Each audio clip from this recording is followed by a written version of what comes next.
use of number 12-stranded underground low-voltage SIP-type cable, specifically UFB cable, for concealed installation inside walls is prohibited by the National Electrical Code, or NEC. The primary reason for this prohibition is that UFB cable has non-fire resistant insulation. This type of insulation is not suitable for concealed installations where it could contribute to the spread of fire. A code-compliant alternative is type NMB cable, or non-metallic sheet cable. NMB cable is a flexible, non-metallic cable with fire-resistant insulation. It is suitable for concealed installations inside walls and ceilings. It has a minimum conductor size of number 14 AWG and is available in different amperage ratings. The advantages of NMB cable are firstly, fire-resistant insulation. This provides protection against the spread of fire. Secondly, flexibility. NMB cable allows for easy bending and installation in tight spaces. Thirdly, wide availability. NMB cable is readily accessible from electrical suppliers. Fourthly, cost-effectiveness. NMB cable is relatively cost-effective compared to other code-compliant options. It is important to note that NMB cable must be properly supported and protected from damage during installation. There are other alternatives to UFB cable. One alternative is MC cable, or metal-clad cable. MC cable provides better fire resistance than NMB, but it is generally more expensive and less flexible. Another alternative is type MI cable, or mineral insulated cable.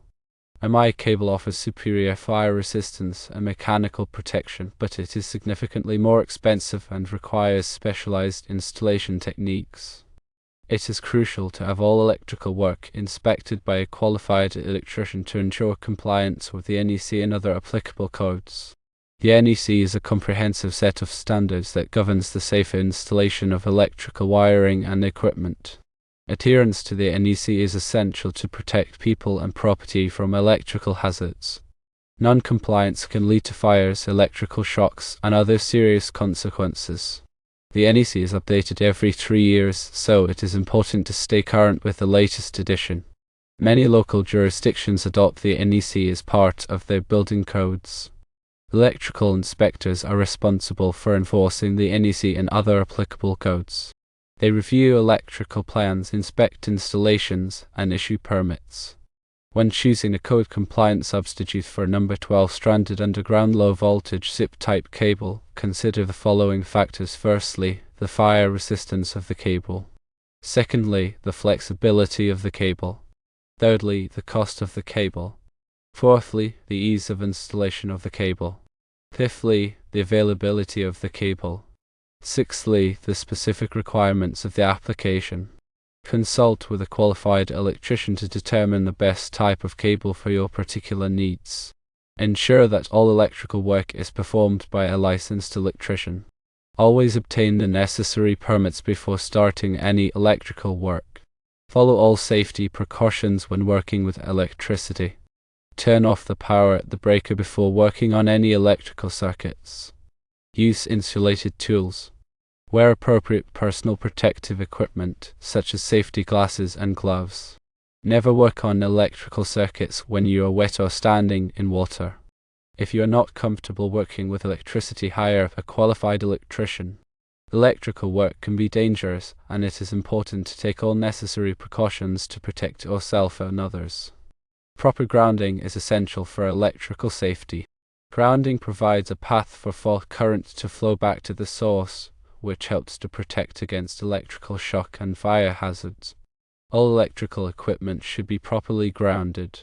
Grounding electrodes, such as ground rods or ground plates, should be installed in accordance with the NEC. Grounding conductors should be properly sized and connected.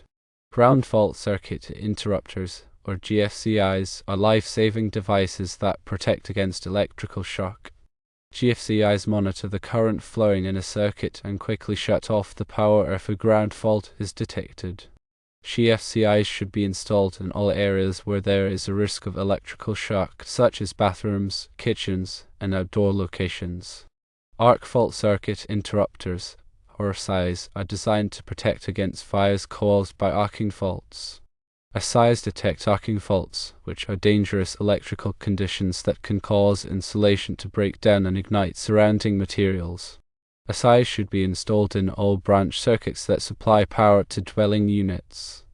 Surge protective devices, or SPDs, protect electrical equipment from voltage surges.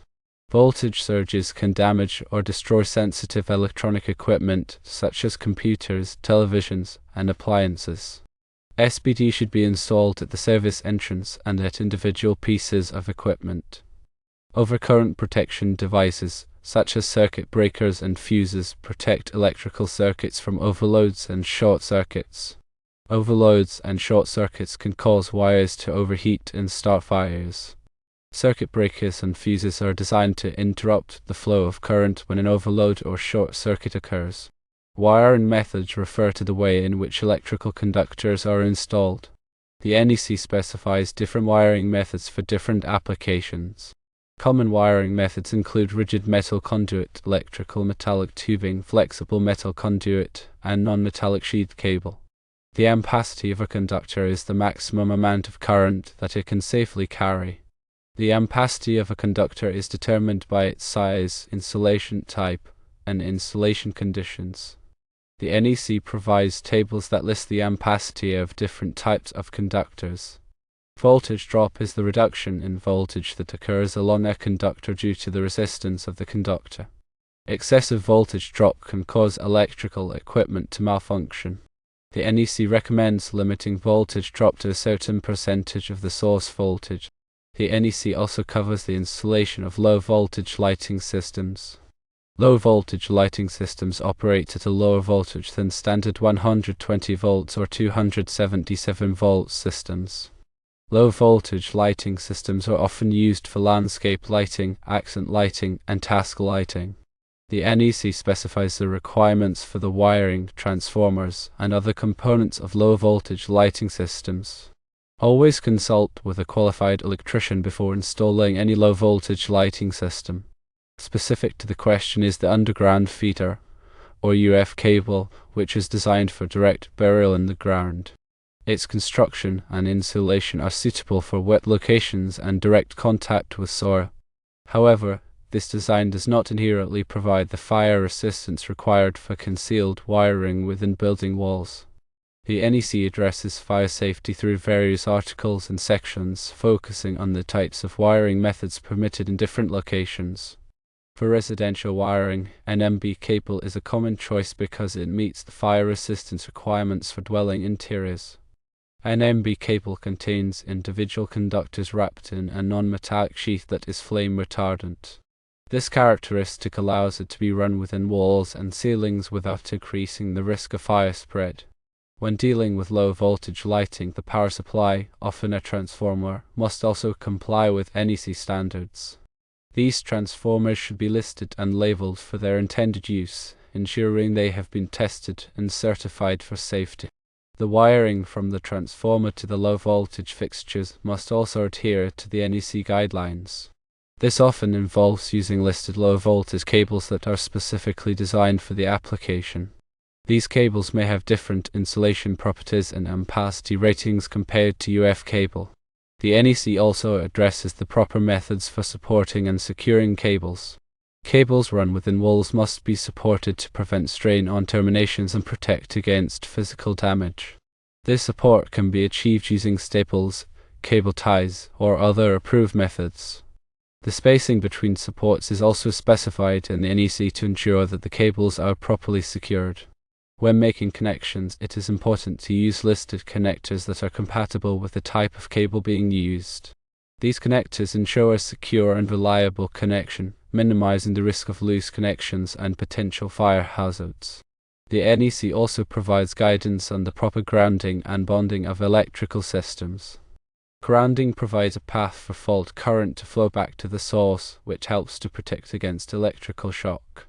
Bonding ensures that all metal parts of the electrical system are at the same electrical potential, reducing the risk of shock. The use of USB cable indoors violates these safety measures because it lacks the required fire-resistant properties for interior installations. While it might be easier to work with due to its standard construction, safety and code compliance must take precedence. The alternative, an NB cable, not only meets the code requirements but also provides a safer electrical installation. In situations where increased protection is needed, such as in commercial or industrial settings, MC cable offers a robust solution.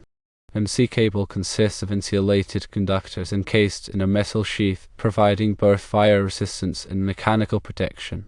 This type of cable is suitable for exposed or concealed installations and is often used in areas where the wiring might be subject to physical damage. Another alternative is electrical metallic tubing, or EMT, which is a type of metal conduit. EMT provides excellent protection for conductors and is often used in commercial and industrial applications. However, EMT requires the use of fittings and connectors, which can add to the installation cost and complexity. In summary, when choosing a wiring method for low-voltage lighting installations, it is essential to prioritize safety and code compliance. UFB cable is not an approved wiring method for concealed installations inside walls due to its lack of fire-resistant properties.